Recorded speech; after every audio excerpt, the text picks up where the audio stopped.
Action movies को पसंद करने वाले लोग द ग्रे मैन को कैसे मिस कर सकते हैं, जो कि हाल ही में रिलीज हुई है। दमदार एक्शन सीन्स और एक माइंड ब्लोइंग स्टोरी के साथ इस मूवी की एक और खास बात है, इस मूवी की कास्ट। जी हाँ, बड़े बड़े एक्टर्स जैसे कि रियान गोसलिंग, क्रिस एवांस यानी कि हमारे कैप्टन अमेरिका, इन सब के साथ बॉलीवुड से सीधा हॉलीवुड में एंट्री मारी है हम सब के चहीते तमिल सुपरस्टार धनुष ने। तो मूवी ऑब्वियसली सुपर एक्साइटिंग होने वाली है। So your host Deepanshi is all set begin the story. और स्टोरी अगर पसंद आए तो चैनल को सब्सक्राइब और वीडियो को लाइक करना मत भूलिएगा।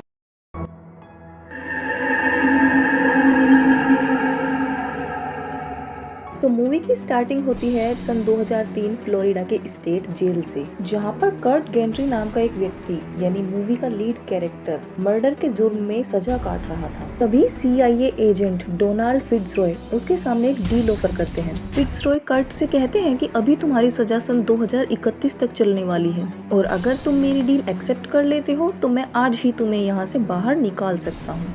फिट्जरॉय कर्ट से बताते हैं कि तुम्हें CIA के लिए काम करना होगा, जिसमें तुम सियारा प्रोग्राम के मेंबर होंगे और तुम्हारा काम होगा CIA के ऑर्डर पर टेररिस्ट को मारना। अब कर्ट को उम्र भर जेल में सड़ने से बेटर फिट्जरॉय की ये डील लगती है।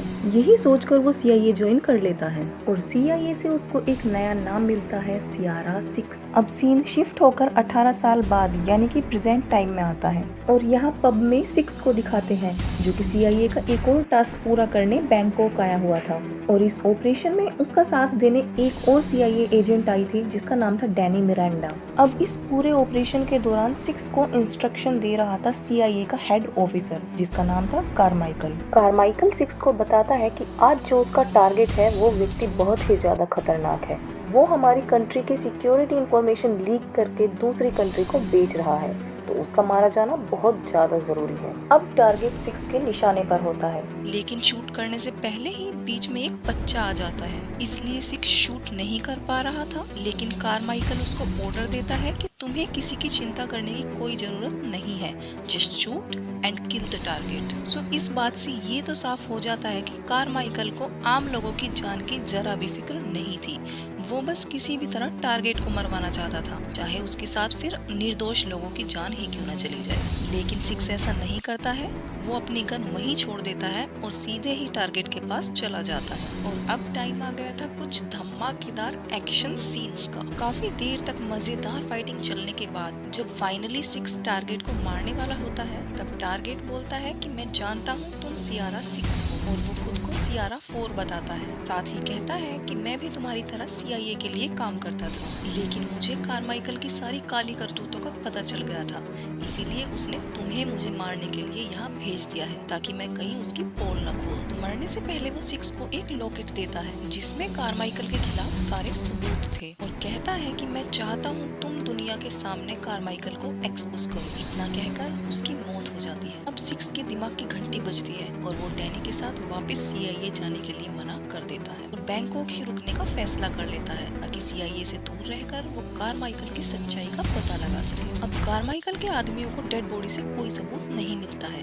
तो उसका सीधा शक 6 पर जाता है और वो 6 को पुल करता है और कहता है कि टारगेट के पास से तुम्हें जो भी कुछ सबूत मिले हैं वो मुझे दे दो। अब 6 को उस लॉकेट के अंदर से एक चिप मिलती है, लेकिन वो कारमाइकल को उसके बारे में कुछ नहीं बताता और एक लोकल साइबर कैफे में जाकर चेक करता है और तब उसे पता चलता है कि सियारा 4 सच कह रहा था। ये कारमाइकल ही है जो अपने देश से गद्दारी कर रहा है। अब 6 फिट्जरॉय को कॉल करते हैं। फिट्जरॉय जो कि 6 को जेल से निकाल कर लाए थे और वही इकलौते इंसान भी है 6 को जिन पर सबसे ज्यादा भरोसा है। एक्चुअल में इन दोनों का रिलेशन बाप बेटे से कम नहीं था, लेकिन अब फिट्जरॉय CIA से रिटायर हो चुके हैं। 6 अब उनको कारमाइकल की सच्चाई बताता है और उसको इस बात का भी डर है कि कारमाइकल का अगला टारगेट मैं हो सकता हूँ। इस पर फिट्जरॉय कहते हैं कि तुम चिंता मत करो, मैं बैंकॉक में तुम्हारे लिए हेल्प भिजवाता हूँ। वेल, अब सीन शिफ्ट होकर हमारे कैप्टन अमेरिका पर आता है। इस मूवी में उनका नाम है लॉयड हैंसन और वे एक बहुत खतरनाक विलन का रोल प्ले कर रहे हैं, जिसका काम है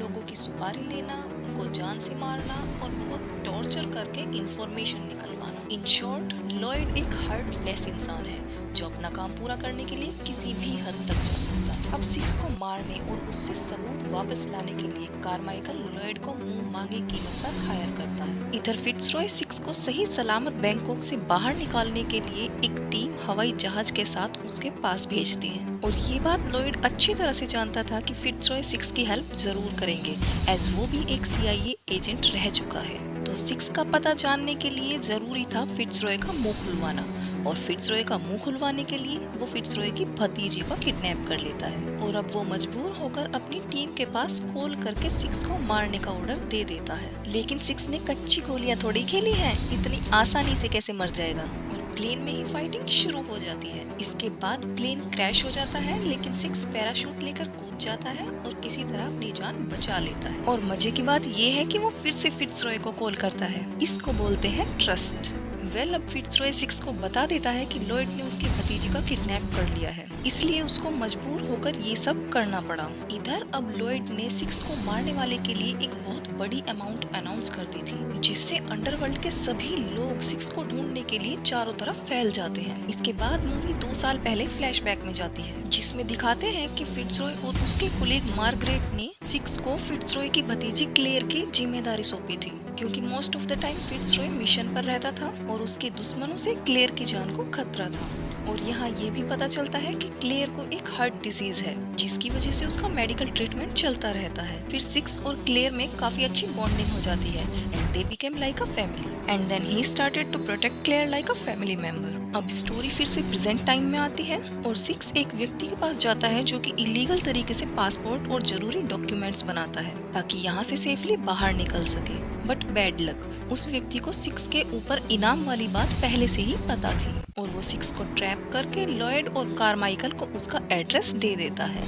जिस वक्त कारमाइकल को एड्रेस मैसेज मिलता है, उस वक्त डैनी भी उसके साथ होती है, जिसको कारमाइकल ने अभी अभी सस्पेंड किया था क्योंकि उसको शक था कि सिक्स की हेल्प करने में डैनी का भी हाथ है। और अब सिक्स के पकड़े जाने वाली बात डैनी को भी पता चल गई थी, क्योंकि उसने कारमाइकल के चश्मे में वो रिफ्लेक्टेड मैसेज देख लिया था। और अब बिना समय गवाए लॉयड हैंसन सिक्स को पकड़ने के लिए उस एड्रेस पर पहुंच जाते हैं। लेकिन तब तक हमारे मिस्टर सियारा सिक्स भी अपनी पूरी तैयारी कर चुके थे। आखिर 18 साल का एक्सपीरियंस और कब काम आएगा। और एक धमाके के साथ बाहर निकलते हैं और शुरू हो जाती है एक और एक्साइटिंग फाइट और सिक्स एक एक करके सबकी बैंड बजा देता है एंड फाइनली होता है लॉयड और सिक्स का आमना सामना। बट यहाँ पर भी सिक्स ही बाजी मार जाता है। एक्चुअली सिक्स एक बॉम्ब को अनपिन करके वहीं छोड़ देता है, जिसकी वजह से लॉयड को वहाँ से भागना पड़ता है। वैसे मानना पड़ेगा काफी डेयरिंग है हमारा हीरो, लेकिन लॉयड भी कुछ कम नहीं है। वो फिर से सिक्स के ऊपर गन तान कर खड़ा हो जाता है, लेकिन तभी वहाँ डैनी एंट्री लेती है और लॉयड को बेहोश करके सिक्स को वहाँ से निकाल कर ले जाती है।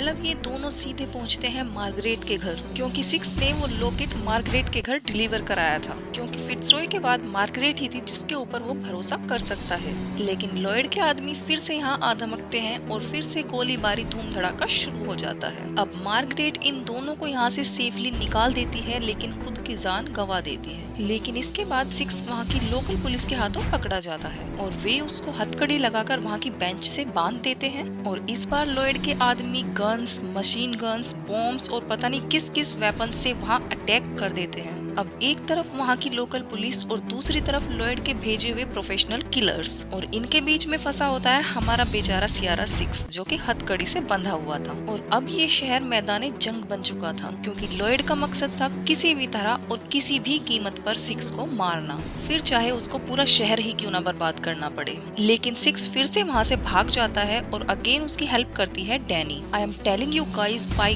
God this fighting scene was mind blowing. लेकिन इतना खून खराबा करने के बाद भी लॉयड का मिशन फेल हो जाता है, एज ना तो वो अभी तक सिक्स को मार पाया है, ना ही वो लॉकेट ले पाया है। और अब सुजैन, जो कि एक और CIA ऑफिसर है, लॉयड पर गुस्सा करती है और वो कहती है कि CIA ऑफिसर्स के साथ वो ऐसा सुलूक कैसे कर सकता है। फिट्जरॉय और उसकी भतीजी को उसने किडनैप करके रखा हुआ है, मार्गरेट को उसकी वजह से अपनी जान गंवानी पड़ी है।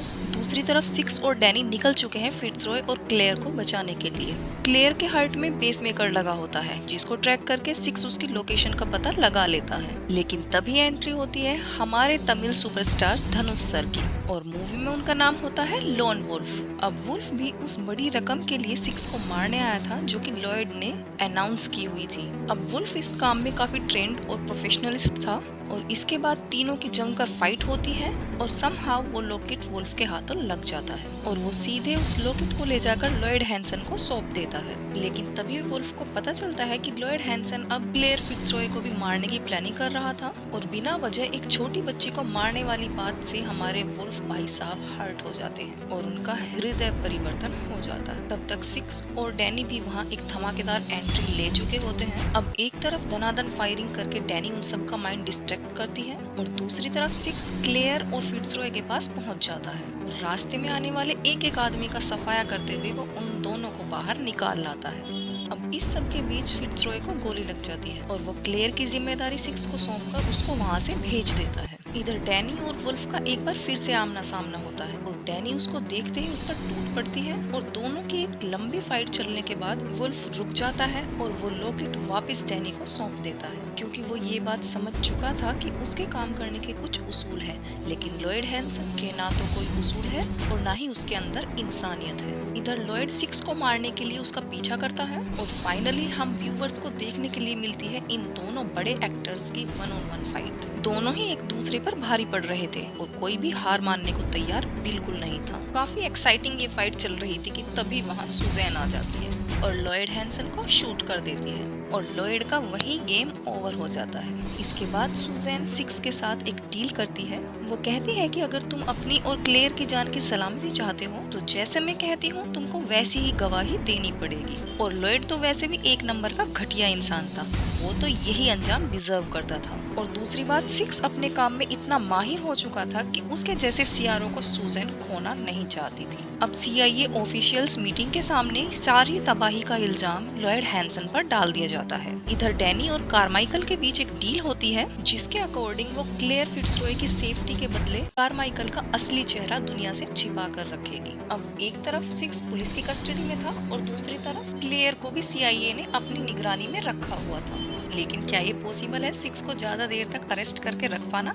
नहीं ना। तो हमारे हीरो मिस्टर सिक्स वहाँ पुलिस वालों की धुलाई करके फरार हो जाते हैं और सीधा पहुँच जाते हैं क्लेयर के पास और उसको अपने साथ लेकर कहीं दूर निकल जाते हैं। इसी के साथ हमारी मूवी का एंड हो जाता है। तो अब आप सभी व्यूवर्स के माइंड में एक क्वेश्चन जरूर आया होगा कि मूवी का नेम द ग्रे मैन किस रीजन से रखा गया है। तो let me explain you. Grey man एक प्रोजेक्ट का नाम था जिसके अंदर जेल में सजा काट रहे कैदियों को बाहर निकालकर ट्रेन किया जाता है और सीआईए के द्वारा अपने पर्सनल इलीगल काम उनसे कराए जाते हैं। इन शॉर्ट, उनकी मजबूरी का फायदा उठाकर उनको एक चलती फिरती मौत की मशीन बना दिया जाता है। I hope now it is clear कि हमारा हीरो सियारा सिक्स भी एक ग्रे मैन था, इसीलिए मूवी का नेम द ग्रे मैन रखा गया। टू बी ऑनेस्ट, मुझे ये मूवी बहुत ही ज्यादा पसंद आई है। आपकी क्या राय है इस मूवी के लिए? कमेंट करके जरूर बताइएगा। एक्सप्लेनेशन अगर पसंद आई हो तो वीडियो को लाइक और चैनल को सब्सक्राइब जरूर कर लीजिएगा। And don't forget to press the bell icon for further updates. So मिलते हैं एक और नई वीडियो के साथ। Till then take care, bye bye, thank you.